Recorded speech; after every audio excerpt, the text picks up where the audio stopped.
المشركين رضينا بالله ربا وبالإسلام دينا وبمحمد نبيا ورسولا اللهم إنا نعوذ بك من الهم والحزن ونعوذ بك من العجز والكسل ونعوذ بك من الجبن والبخل ونعوذ بك من غلبة الدين وقهر الرجال. Mari kita mukaddimahkan kuliah kita pada pagi ini dengan kita berselawat pada Nabi Muhammad sallallahu alaihi wasallam sebanyak 10 kali insya-Allah.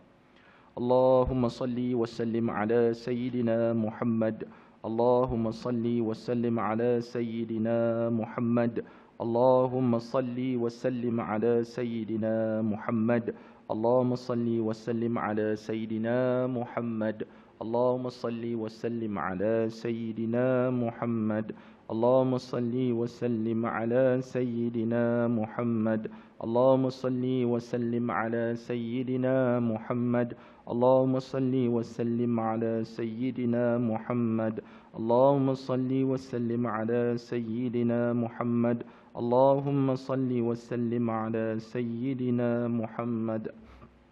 Alhamdulillah, syukur pada Allah Azza wa Jalla kerana kita dapat bertemu sekali lagi setelah bercuti agak panjang, sempena Ramadan dan Syawal yang lalu, dan mungkin masih lagi ada orang masih menyambut Syawal lagi walaupun Syawal telah meninggalkan kita. Jadi hadirin mati Allah Subhanahu wa taala sekalian, kita masih lagi bicarakan buku kecil Faraid, permasalahan dan jawapannya.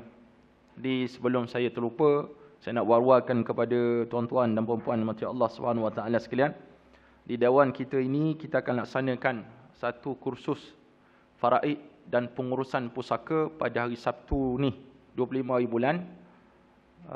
Kita akan menjemput seorang pakar dalam pengurusan pusaka am dan felda.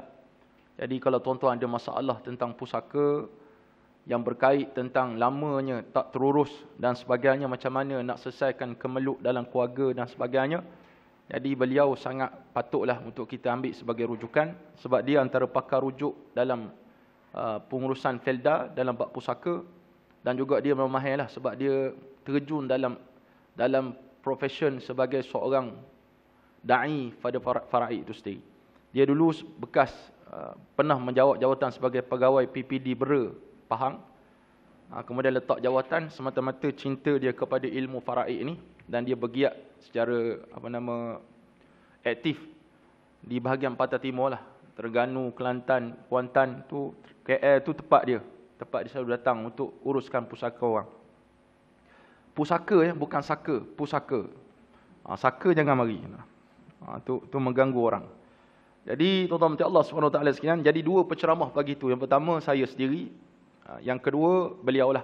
Dan pada penghujung program, ataupun mungkin nak datang hujung-hujung, saya tak nak bayar Ustaz, saya nak datang hujung, kita ada bual bicara pukul 3.30 petang sampai 4.30 petang. Bual bicara bersama dengan dia, apa saja persoalan insya-Allah kita cuba selesaikan. Tapi kalau banyak sangat persoalan, boleh PM tepi, jumpa dia kat luar lah. Bawa dia mari rumah ke bincang dan sebagainya. Itu terpulang kepada tuan-tuan siapa berminat insya-Allah. Setakat ni kita letak 100 orang peserta, 53 orang telah mendaftar. 53 daftar. Tapi setakat pengalaman saya, kalau 100 orang tu mungkin sekitar yang akan masuk 70 ke 80 gitu lah. Tak akan cukup 100. Jarang yang lebih. Sebab bab pusaka ni orang akan hargai waktu dia ada masalah. Kalau tak ada masalah, dia kata langsung aku tak heran tak, tentang masalah pusaka ni. Tak apalah. Ala kuliah kita pun dah belajar pusaka ni ataupun Faraid ni pada kuliah duha kita insya-Allah. Jadi kita sampai mana? Muka surat 7. Soalan 7. Kita pergi kepada soalan yang ke-7.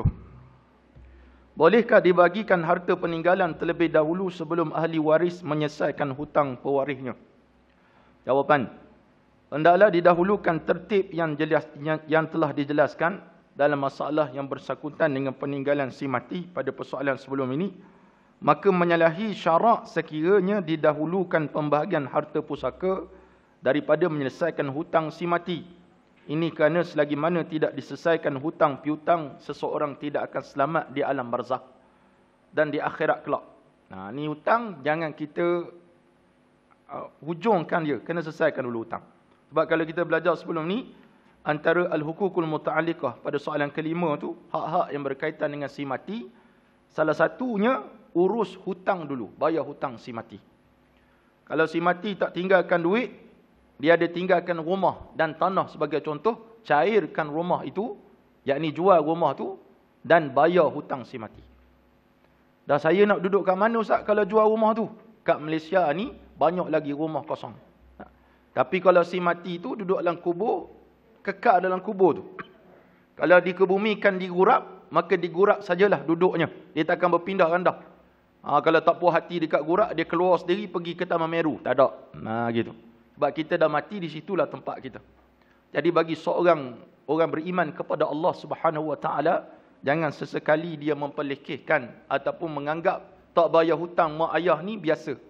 Kena selesaikan hutang. Itu sebab hutang, tolong catat. Dan tolong maklumkan pada pasangan kita yang kita berhutang. Ataupun kepada anak-anak kita kalau kita berhutang. Supaya senang bila mana kita meninggal. Kalau ada hutang tersebut, mereka selesaikan segera. Jangan lewatkan. Sebab dalam banyak hadis Nabi SAW, orang berhutang ni kehidupannya sangat susah dalam kubur. Ada riwayat kata dipenjara dalam kubur. Ada riwayat kata dibelenggu dalam kubur. Belenggu macam mana? Tangan tu diikat ke atas. Sampailah diselesaikan hutang dia. Bahkan riwayat lain mengatakan, dia mengata, aku bersorangan sekarang. Tak ada siapa cara pada aku. Maka itulah kehidupan orang yang berhutang. Hatta kalau mati syahid sekalipun, tetap tak boleh masuk syurga kalau kita berhutang dengan orang. Jadi tuan-tuan sekalian, jangan main-main dengan hutang. Kalau kita ada orang, kawan yang suka berhutang tapi tak nak bayar, dan mungkin dia nyanyuk ataupun terlupa, kita kena ingatkan dia. Tapi kalau kita rasa aku tak nak ingatkan dia, aku nak maafkan, itu terpulang pada masing-masing. Itu kehendak kita. Hutang terbagi kepada dua. Yang pertama, hutang kepada Allah Subhanahu Wa Taala, yang seperti zakat atau kafarah. Kafarah sumpah ke, kafarah zihar ke, itu dah sudut fiqh. Dia bersumpah. Tiba-tiba tak ada nak kafarah sumpah tu, dia mati.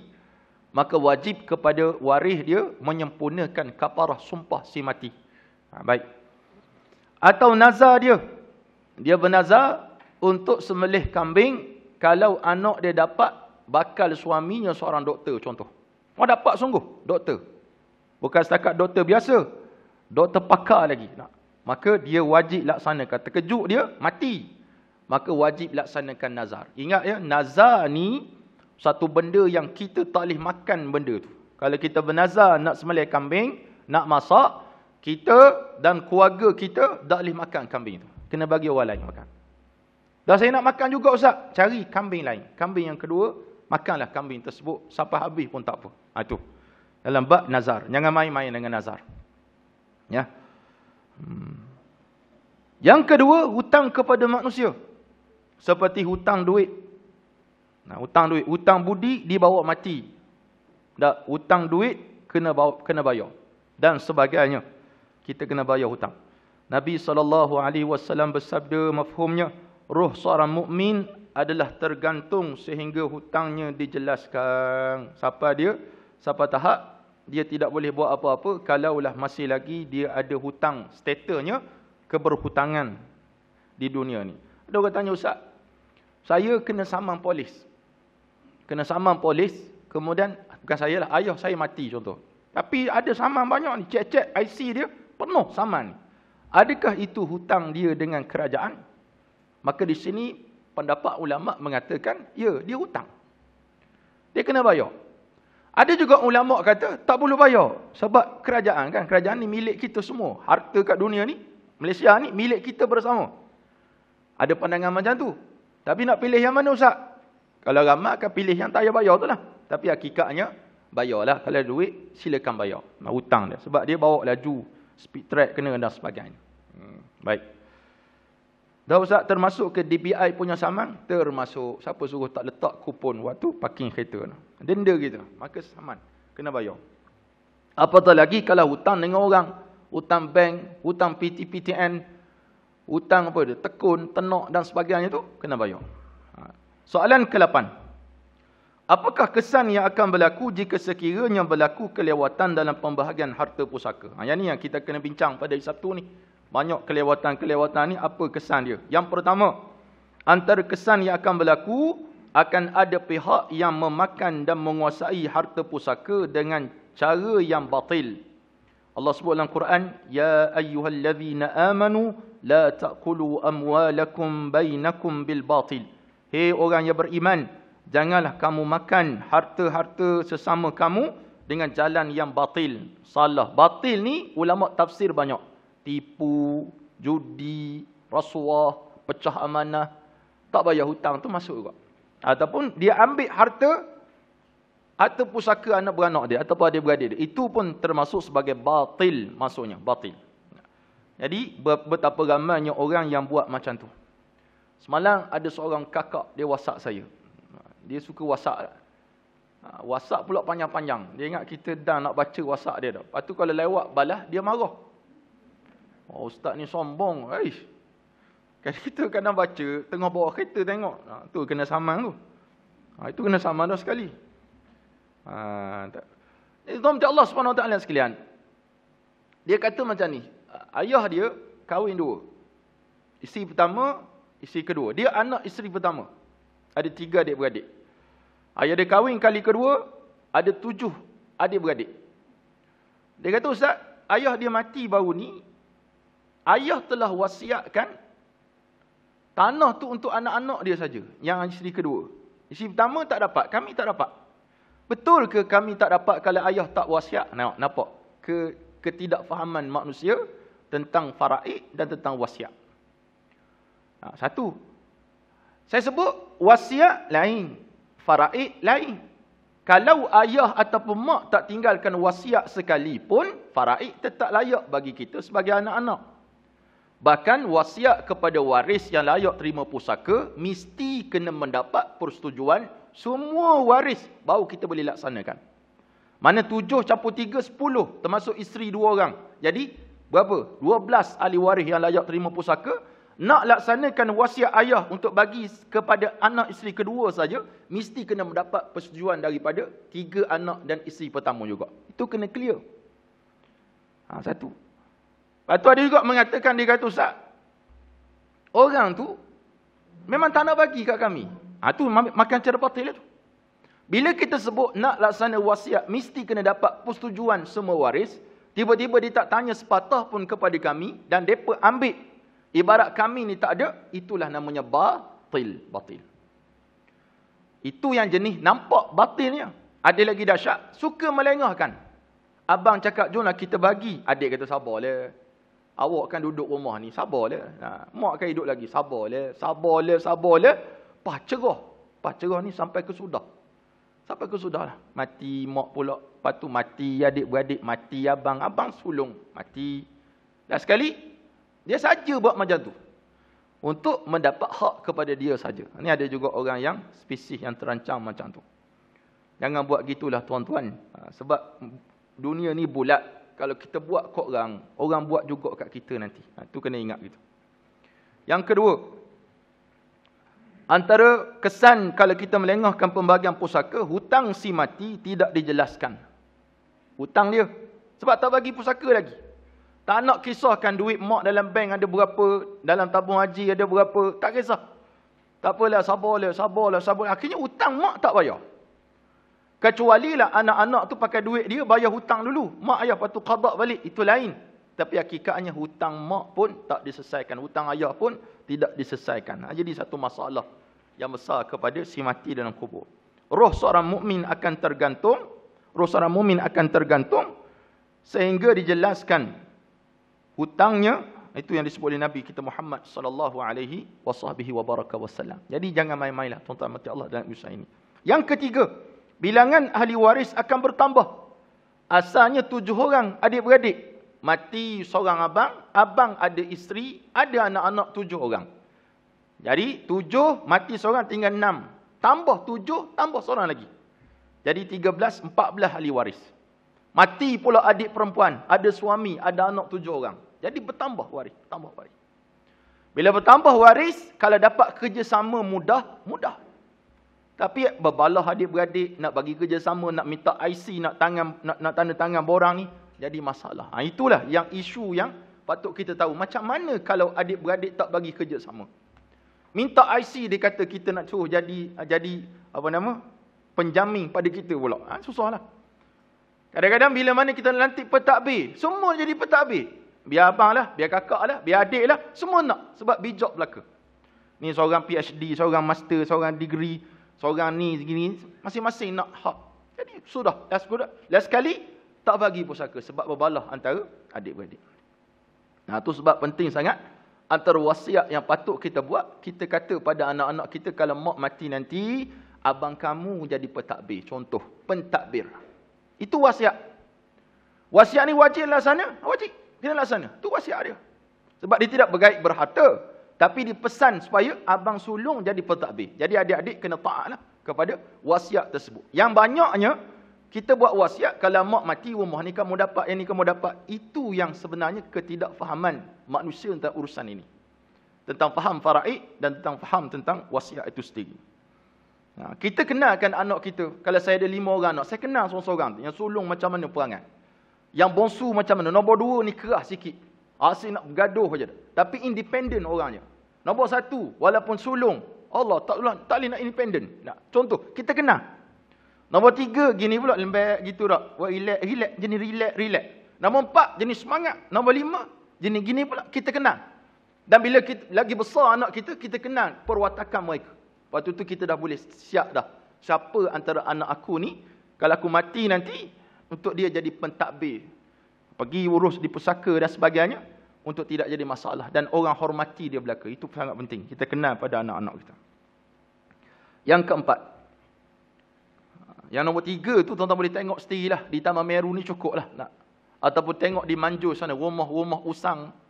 Ada satu rumah dekat Manjur, dekat dengan jambatan. Saya kenal sangat dia sebab satu sepejabat dengan saya dulu. Bila mana tak puas hati dengan harta pusaka mak. Sebab mak bagi kepada adik, tak sebut pada dia sepatah. Sedangkan dia sangat baik dengan mak.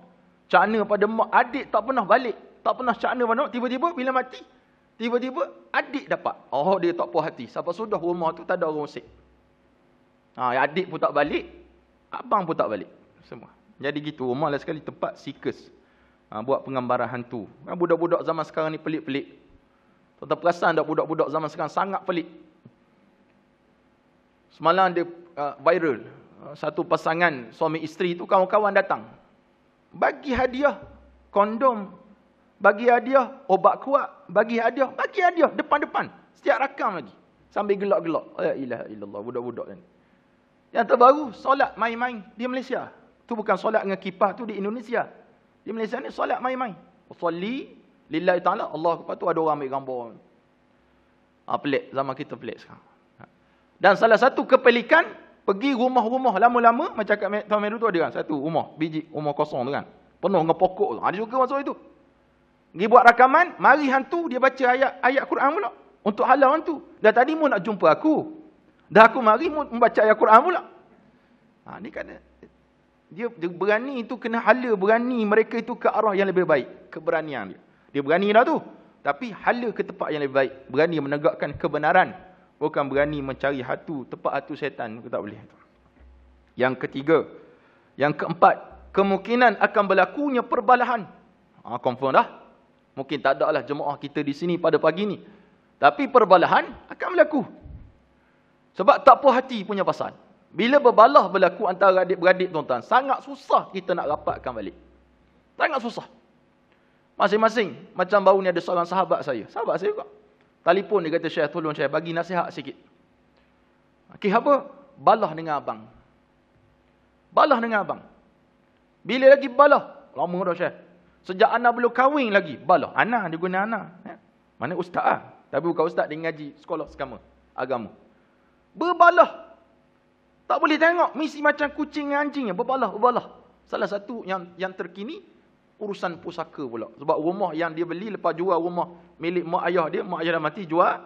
Beli, buat rumah sebiji. Tiba-tiba abang dia seorang dapat. Abang seorang. Dia macam diktator. Dia seorang dapat. Berbalah adik-beradik. Dia kata, Ana bukan nak rumah tu. Biasalah kita akan cabut gitulah. Ana tak nak rumah tu. Cuma Ana nak dia sedar sikit kesilapan dia. Dia juga macam tu. So sedar. Macam kita juga, kalau ada adik-beradik yang ketegak, dia nak hak dia je. Kita boleh reda. Kita boleh reda. Aku reda kamu buat gitu kat aku.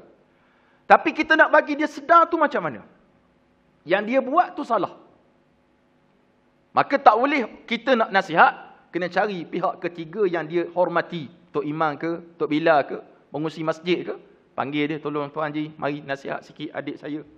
Biar orang yang dia hormati untuk nasihat pada dia. Sama juga macam kes mahkamah dan sebagainya. Dia ada majlis suluh. Mesti pegawai nasihat, ni begini-begini supaya tidak berlaku perceraian dan sebagainya dalam rumah tangga. Ini pihak ketiga. Tak makan dah pihak daripada keluarga, kena cari tok bomo yang lain untuk nasihat kepada dia. Gitu. Macam Ustaz Khusairi ni, dia akan ajar tentang pengalaman, dia kena hambat pun ada. Akak parang, mari. Dia nak mari tolong, tapi kena hambat. Ada. Tu keadaan manusia. Yang keempat, berlakunya perbalahan antara adik-beradik. Yang kelima, harta tidak terurus dan terbiar. Banyak tidak urus. Dimanjur banyak. Itu saya nak beli tanah keping kan. Dia kata, Ustaz, kalau Ustaz nak, sebenarnya saya lagi nak jiran dia kata. Sebab tapi disebabkan dalam tanah ni namanya penuh. Banyak nama. Tak tahu siapa punya. Nama banyak sangat. Balah antara adik-beradik. Tuan-tuan Allah Subhanahu Wa Taala, penting sangat kefahaman kepada pengurusan. Yang keenam, urus niaga tanah tak dapat dijalankan sebab nama banyak, tak bagi kerjasama. Akhirnya, jadilah seperti mana kampung baru sampai sekarang. Kampung baru itu, walaupun namanya baru, tapi tetap masalah yang sangat besar. Satu nama, satu bidang tanah, lot yang sangat kecil, kadang-kadang nama sampai beratus orang ahli waris dia. Jadi banyak. Baik, soalan ke-9. Apakah syarat-syarat dalam perwarisan? Yang pertama, terdapat 3 syarat utama bagi menyelesaikan masalah dalam perwarisan. Yang pertama, nyata mati orang yang diwarisi. Mesti mati sungguh. Kalau yang mati itu ayah, mati sungguh. Mati terbagi kepada 2. Mati hakiki dengan mati hukmi nama dia. Hakiki ni apa dia? Hakiki ni memang kita nampak si fulan ni mati. Orang masjid dah bagi tahu haji itu meninggal dah, kita pun pergi ziarah, memang betul dia meninggal. Itu mati hakiki nama dia. Mati hukmi ni mati yang hakim ataupun mahkamah mengeluarkan tanggapan kematian bahawa si fulan tu telah mati. Contohnya orang hilang di laut, cari mayat tak jumpa. Contoh MH370. Yang tu yang meninggal tu, yang hilang tak jumpa. Pergi ke hutan, hilang tak jumpa. Orang macam ni, hakim akan keluarkan satu tanggapan kematian yang mengatakan dia mati, maka baru kita kata dia mati. Kalau ikut pandangan ulama dulu, tradisionalnya 70 tahun, 80 tahun baru boleh declare. Sekarang ni, tak silap saya, 8 tahun maksimum, itu boleh declare dah. Ataupun dia melihat kepada uruf. Uruf ni keadaan. Kalau contohnya si fulan ni kaki pancing, dan memang dia ni juara berenang Olimpik, memang hebat. Maka dia tu kalau kita kata dia hilang, waktu dia memancing, kita nak kata dia lemah tu, bukan senang lah. Tapi kalau kita tahu dia ni seorang yang tak reti berenang, memang dia Allah dan sebagainya, maka kita boleh declarekan cepat. Cuma ambil masa juga tuan-tuan Allah Subhanahu Wa Taala untuk menyatakan dia telah mati. Jadi mati dia 2. Macam mana pula Ustaz kalau orang tu dihukumkan mati? Mahkamah kata dia mati. Ahli waris, isteri jadi janda, isteri jadi balu, anak-anak jadi anak yatim dan sebagainya. Tiba-tiba lepas dah bagi pusaka, dia balik dengan muka berjambang. Habis. Dia kata surprise, dia kata, abang dah balik. Itu bukan surprise, tuan-tuan Allah SWT. Hakikatnya dia mati dah. Cumanya adakah perlu kita pulang balik harta dia? Hakikatnya tak perlu pulang dah. Sebab mu dah mati hakikat. Jadi nak balik harta, minta balik dengan isteri lah. Kalau nak. Itu kalau isteri kita lagi. Tapi bila kita dah declare dia mati, maka isteri tu kalau dah kahwin lain, ia sah perkahwinan tersebut. Walaupun suaminya pulang balik. Kan dia cerita Roshamno berlakon kan. Kisah dia nelayan, kena rempuh di bot, hilang di pulau. Contoh. Lepas tu balik selepas tu. Tengok-tengok isteri dah kahwin lain. Dah macam mana? Yang kedua, nyata hidup orang yang mewarisi. Nyata mati orang yang diwarisi, mak ayah mesti mati dulu. Tengok-tengok waris pun mati juga. Ni dalam kes kematian serentak contoh. Dalam aksiden, kemalangan, gempa bumi, banjir. Apa lagi? Yang mati serentak. Makna mati serentak ni mati yang kita tak tahu siapa mati dulu. Sampai-sampai tempat kejadian, tengok ni mati dah, ni mati dah. Kita tak tahu siapa yang mati. Tapi kalau diketahui waktu kematian seseorang, contohnya ayah mati pukul 7 pagi, anak mati pukul 7, 5 minit pagi, maka waktu tu dia boleh mewarisi dah antara satu sama lain. Itu sangat penting waktu kematian tu dicatat oleh seseorang, sebab dia dalam faktor pewarisan harta diambil kira dekat situ. Yang ketiga, mengetahui hubungan dengan segala ahli waris. Kena tahu ni siapa, ni anak saya. Jangan pula jiran kita mati, kita pula pergi tuntut faraid dengan keluarga tu. Tak ada kena-mengena. Orang tanya, kamu siapa? Saya jiran sebelah. Tak jiran sebelah, tak dapat. Dia mesti tahu siapa kamu. Anak, suami, pakcik, adik dan sebagainya, kena tahu.